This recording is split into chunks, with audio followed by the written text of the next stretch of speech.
বাচ্চা যে দাঁড়িপাল্লা প্রতীকের মানে স্লোগান দিচ্ছিল, যার কারণে তার হাত ভেঙে দেওয়া হয়েছে। এই ধরনের নারী এবং শিশু নির্যাতনের প্রতিবাদ স্বরূপ আমরা প্রশাসনকে জানাতে চাই যে আমরা এভাবে ভয় দেখাই আমাদেরকে আর থামায় দেওয়া যাবে না। সারা দেশে আমাদের উপরে বোনদের উপরে তারা হামলা চালিয়েছে, তারা লাঞ্ছিত করেছে, তাদেরকে বিভিন্ন ভাষায় বেইজ্জতি করেছে এবং প্রশাসনের পক্ষ থেকে আমরা কোনো এর প্রতিকার পাইনি। তারই পরিপ্রেক্ষিতে আমরা আজকে এখানে সমবেত হয়েছি এবং আমরা বিরোধী সহ সারা দেশের মানুষকে জানিয়ে দিতে চাই যে বাংলাদেশের মানুষ কোনো অপপ্রচার বাধা বিপত্তির ভয়ে আর ভীত হবে না। বাংলাদেশের নারী সমাজ এবার জেগে গেছে, ইনশাআল্লাহ তাদেরকে আর দমিয়ে রাখা যাবে না ভয়ভীতি দেখিয়ে। তাদের সমস্ত বিরোধিতা এবং তাদের সমস্ত অপপ্রচারের তাদের দিকে ফিরে যাবে। আমরা জনগণের ভালোবাসা এবং আল্লাহর সাহায্যে দাঁড়িপাল্লা প্রতীক ইনশাআল্লাহ বিজয় লাভ করব। বাংলাদেশ জামাত ইসলামের পক্ষ থেকে আজকে সারা দেশে নারীদের প্রতি যে লাঞ্ছনাকর হেনস্থা করা হয়েছে তার প্রতিবাদে আমরা একত্রিত হতে পেরেছি, আলহামদুলিল্লাহ। দরুদ সালাম মানবতার মহান মুক্তিদূত যিনি নারী জাতিকে সম্মানের আসনে বসিয়েছিলেন সাল্লাল্লাহু আলাইহি ওয়াসাল্লাম। আজকে উপস্থিত আমাদের ধনুট শেরপুর 5 আসনের সম্মানিত নমিনি আলহাজ মাওলানা দবিবুর রহমান এবং আমাদের সম্মানিত জেলা সেক্রেটারি মোহতারাম মাওলানা মানসুর রহমান, উপজেলা আমির, উপজেলা নায়েব আমির সহ আমার সংগ্রামী মা বোনেরা, বিক্ষোভ মিছিলে অংশগ্রহণকারী সবার প্রতি সালাম, আসসালামু আলাইকুম ওয়া রাহমাতুল্লাহ। আপনারা সবাই অবগত আছেন যে সারা বাংলাদেশে ভোট হচ্ছে আমাদের একটি নাগরিক অধিকার এবং সাংবিধানিক পদ্ধতি। সেই পদ্ধতি মোতাবেক আমাদের এই ভোট কার্যক্রম পরিচালিত হচ্ছে এবং সারা দেশে আমরা আইনের প্রতি শ্রদ্ধাশীল থেকে এই ভোট পারিবারিক ক্যাম্পেইন করার কার্যক্রম পরিচালনা করে যাচ্ছি।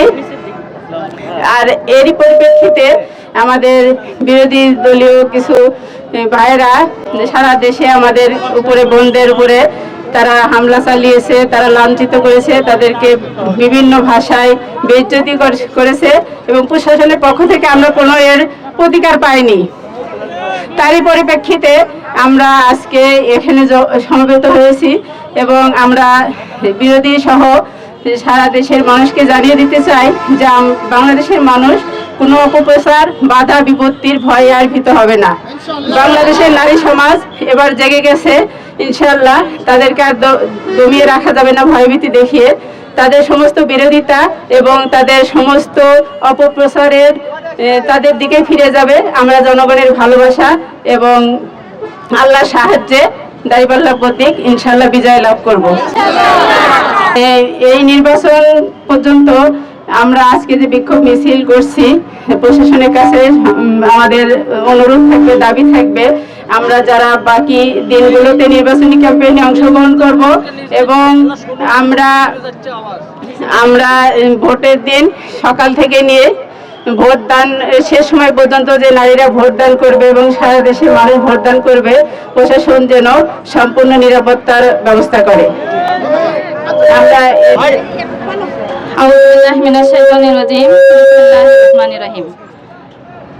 বাংলাদেশ জামাত ইসলামী শেরপুর উপজেলা মহিলা বিভাগ কর্তৃক আয়োজিত আজকে এই বিক্ষোভ এবং প্রতিবাদ মিছিলে আমাদের মাঝে উপস্থিত আছেন আমাদের সম্মানিতা দায়িত্বশীলা, উপজেলা দায়িত্বশীলা এবং আমাদের সংগ্রামী মা বোনেরা। আজকে সবাই অনেক কষ্ট করে এই তীব্র রোদের ভিতরে আমরা এই তীব্র প্রতিবাদ জানানোর জন্য এখানে একত্রিত হয়েছি। সারা দেশে আমাদের মা বোনদের উপরে যে অত্যাচার, যে নির্যাতন, আমাদের এক বোনকে তো মাথায় রামদা দিয়ে কোপ দিয়ে তাকে এমনভাবে আহত করা হয়েছে, 4টা সেলাই পর্যন্ত দিতে হয়েছে। গতকালকে একটা নিউজ দেখলাম, আর একটা শিশু বাচ্চা যে দাঁড়িপাল্লা প্রতীকের স্লোগান দিচ্ছিল, যার কারণে তার হাত ভেঙে দেওয়া হয়েছে। এই ধরনের নারী এবং শিশু নির্যাতনের প্রতিবাদ স্বরূপ আমরা প্রশাসনকে জানাতে চাই যে আমরা এভাবে ভয় দেখাই আমাদেরকে আর থামায় দেওয়া যাবে না। নির্বাচনের 12 তারিখ পর্যন্ত আমাদের নারীদের, আমাদের শিশুদের, আমাদের প্রত্যেক ভোটারের আমাদের নিরাপত্তা দিতে হবে। এই নিরাপত্তা দিতে ব্যর্থ হলে আমরা আবারও রাজপথে নামবো এবং এইভাবে প্রতিবাদ জানাবো ইনশাআল্লাহ।